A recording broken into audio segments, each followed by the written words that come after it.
Hi, my name is Kelsie Bailey.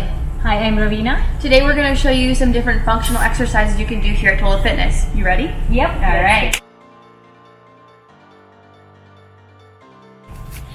Alright, the next one we're going to have Raveena do is the battle ropes. So there's a couple different ways you can use battle ropes. We here at Total Fitness have two different sizes. The black one here is the lighter one, and then we have a gray one right over here that is a little bit heavier.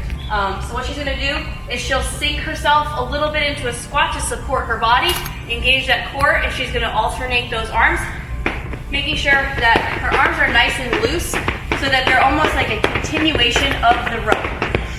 And you'll notice too that she's not rotating herself, rotating her torso or anything like that. She's maintaining a nice torso so that it's really only those shoulders that are getting a lot of that work.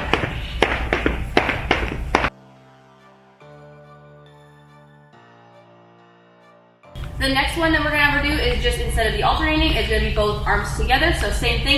And this time she's using her legs a little bit to help her bring that rope up and slam it on down. And again, arms are nice and loose as a continuation of